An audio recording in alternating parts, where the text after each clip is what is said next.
塔斯馬尼亞嘅第3日，而家上咗接駁巴士去緊 Mount National Park， 連續2日喺 Hobart 見到彩虹，真係超好彩。不過我上網睇啲人話塔斯馬尼亞因為近海啦，又落雨嘅時候就會容易啲出現彩虹。我哋而家就嚟到 Mount National Park， 呢個 National Park 就係塔斯馬尼亞最古老嘅國家公園之一啦。1916年嘅時候建立嘅，特色就係佢嘅生物多樣性好多啦。咁佢最出名嘅就有 tall trees 啦，同埋一個叫 Russell Falls 嘅瀑布啦。亦都有一啲沼澤啊，同埋其他嘅生物啦，例如最出名嘅就有袋熊鴨嘴獸或者袋鸛等等嘅。咁我哋而家就喺 Tall Trees 嘅路上面。頭先我哋睇嘅呢棵最高嘅樹有71.7米高。呢個嚟之前已經講話你會行好多地出嚟，係咯，好親大自然。我冇諗過我哋呢2日要出海啊，有呢啲活動嘅時候係最凍嗰2日咯。我都冇諗。而家嘅溫度係4度。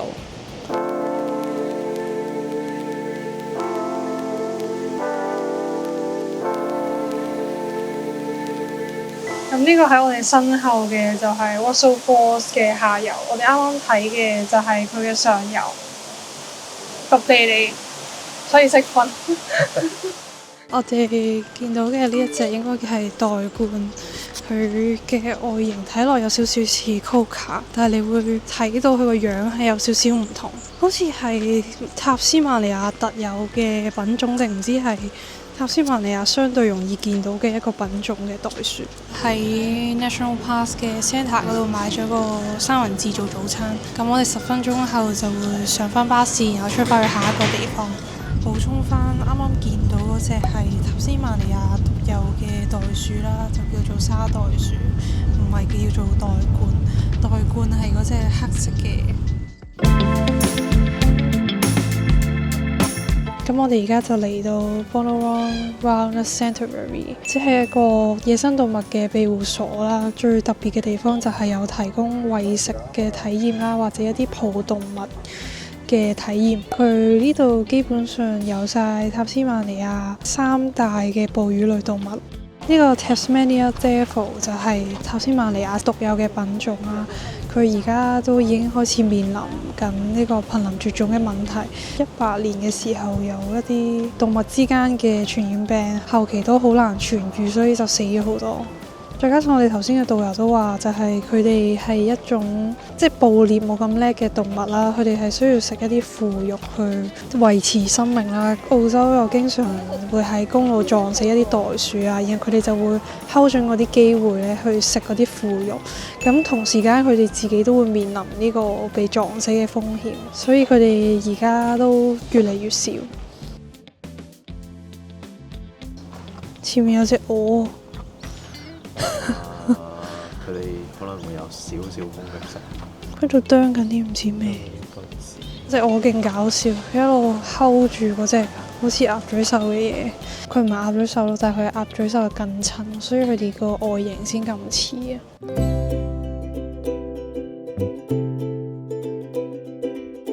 我哋兩個笠住頂帽成粒蛋嘅咩？今日相對凍嘅關係。好多動物都去咗瞓覺。另外佢呢個庇護所有澳洲再加埋塔斯馬尼亞獨有嘅品種嘅雀咧，全部佢都有齊晒。都希望盡量保育一啲瀕臨絕種嘅動物，去希望呢個物種得以保存。佢哋會唔會打交啊？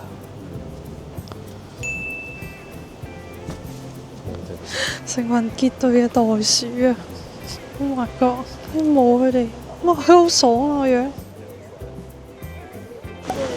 俾大家睇下，勁唔真實，好得意啊呢隻。Careful！ 哎呀！哎呀！哎呀！哎呀！哎呀！哇！佢啲牙有啲力水嘅喎。哎呀！好搞笑啊呢隻。摸下佢先，好似幾瘦喎。唔怪之佢話可以入嚟，但係 pitch shut 就多啦，咁多隻袋鼠周圍走。但係呢啲袋鼠應該相比野生嘅一定係啊，唔係嗰啲會企喺度同你隻抽嘅袋鼠。佢都好醒喎！你哋咁樣嘅話，基本上根本啲工作人員都唔使餵袋鼠。係啊，同埋我哋又可以玩。其實我真係好想睇 wombat， 我哋上次喺動物園都睇唔到。睇唔到，好奇怪。呢隻嘢好神秘。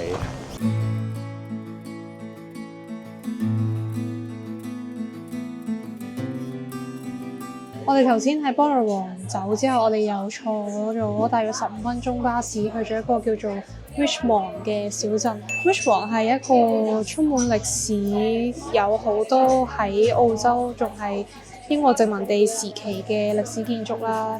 呢度有3個最出名嘅古老建築啦，咁我哋陣間都會去睇下嘅。咁我哋而家喺 Richmond 嘅其中一間餐廳坐低，嗌咗一個白汁海鮮意粉，有嘢嚟啦！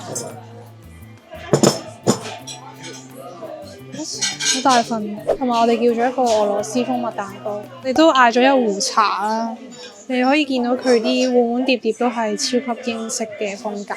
佢後面嗰啲壺應該全部都係銀器嚟，以前係用銀器㗎嘛。嗰個白汁嗰個白酒味勁香，又係好新鮮嘅大支。塔斯馬尼亞基本上啲海鮮，我哋食嘅都冇伏，優秀，真係好新鮮，好鮮啊嗰陣味。鳳色嚟冇得比咁。哇！嗰個魷魚個質地好軟熟啊！哇！你暴風吸入喎，你食得快過我。你好想我食晒，我哋好餓。食蛋糕咯，好優秀啊！好優秀，好香蜂蜜味，跟住個 cream 勁似雪糕咁樣。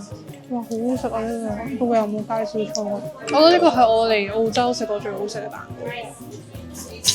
我哋好似第一次咁樣喺度清點，係咪？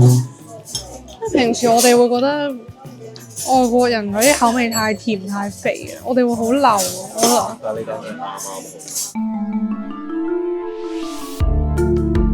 咁我而家身後呢個就係一個 Richmond Bridge 啦，佢係澳洲最古老嘅石橋啦，係喺1823年至1825年嘅時候興建而成嘅，到今時今日咧，佢都依然係使用當中。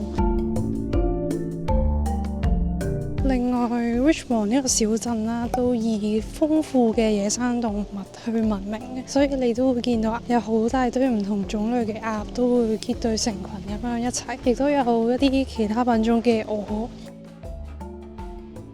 So what's your best seller?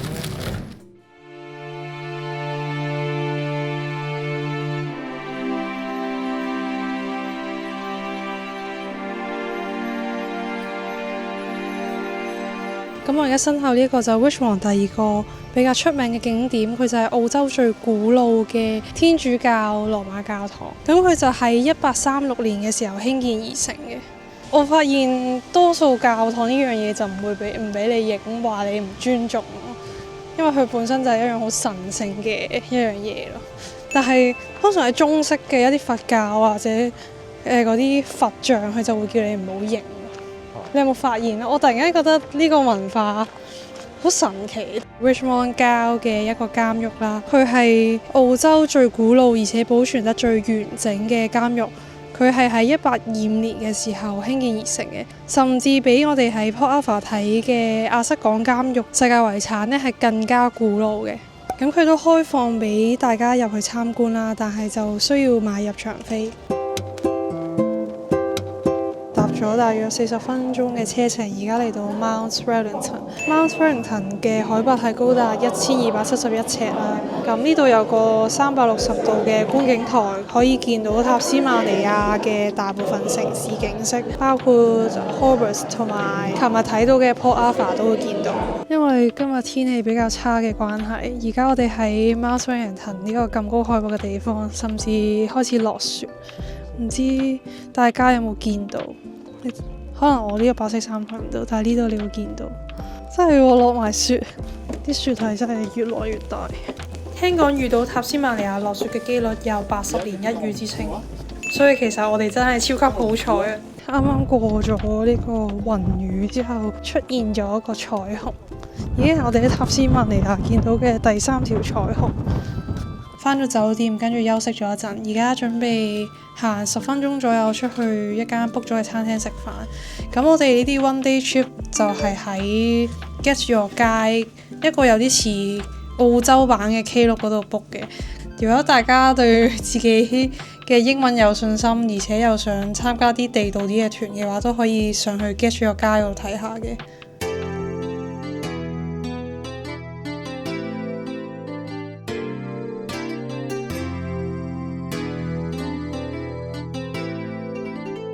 我哋而家嚟到一間喺 Hobart 嘅海邊叫 Moors 嘅餐廳，佢分咗2層啦，下面就係一啲比較快餐小食嘅類別，咁呢度上層呢，就係有少少高級餐廳嘅 feel 啦，可以食到啲比較貴價嘅嘢食啦，甚至 fine dining。咁而家嚟咗一個沙瓦多嘅包。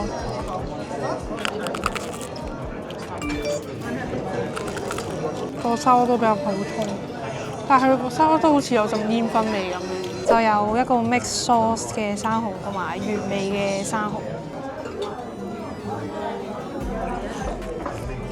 蠔，一個 raspberry 嘅 sauce 啦，再加黑櫻桃醋嘅辣椒。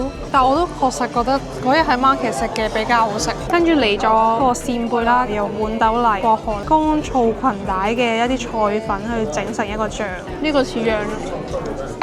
煮得啱啱好，配啲豆加個白醬都唔會話好流咯。一個塔斯曼尼亞嘅生魚片啦，咁佢就係一個 kingfish， 上面就加咗一啲燒香咗嘅粟米啦，一種叫時羅嘅香菜啦，一啲木薯嘅脆片，好好食啊！呢個真係已經冇其他形容詞啊，淨係覺得佢好犀利，好有層次同好好食。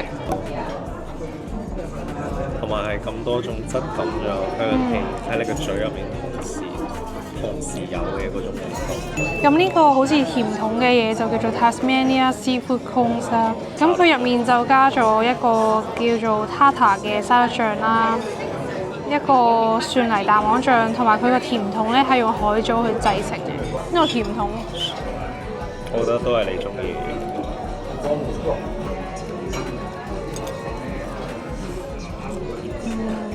哇，好熟啊！佢呢個魚有陣甜味咯，再加佢個檸檬然後個皮又有少少鹹咯，鹹甜鹹甜。跟住呢一個佢就係一個 Blue Eyes Tavella 藍眼鱈魚啦，配咗一個龍蒿忌廉整出嚟嘅白汁啦，一啲蘆筍啦，同埋有一個菠菜整成嘅汁。哇，好得意啊！佢肉質好似雞肉咯，所以 so far 我就咁影都覺得佢幾似雞肉。同埋我覺得有食到嗰陣深海魚嗰陣味。另一個 main course 啦，咁佢就係一個和牛排啦，我哋就揀咗一個 red wine sauce， 再配一個 fries cook 嘅 potatoes。我覺得佢個 red wine 唔算好濃咯，佢有啲牛扒汁溝 red wine 嘅一種 sauce。唔係話佢唔好食，佢都好食嘅，但係佢就係牛扒咯。個薯仔好似炸得好靚，哇！個薯仔真係好食。最後就有2款甜品啦，一款就係一個薰衣草蛋糕，就用薰衣草啦、白朱古力嘅薰衣草雪糕啦，同埋一啲杏仁蜂蜜海綿蛋糕去整成嘅。另外都有一個 apple crumble 啦，花椒整成嘅酥皮，再加青蘋果、紅蘋果啦、焦糖牛奶醬，仲再加埋呢個蘋果沙冰去整成嘅。哇！超級薰衣草，我想講個雪糕都好甜，但係確實個薰衣草香味係整得好夾咯。我哋晏晝食個蜂蜜蛋糕太優秀，有啲比下去嘅感覺。哇！好甜，好 X 甜㗎嘛！但我覺得佢蘋果 crumble 個crumb整得幾香，即係全部嘢都係好配個蘋果香都好香。咁今日呢條片就去到呢度，我哋下條片再見。落咗個保底。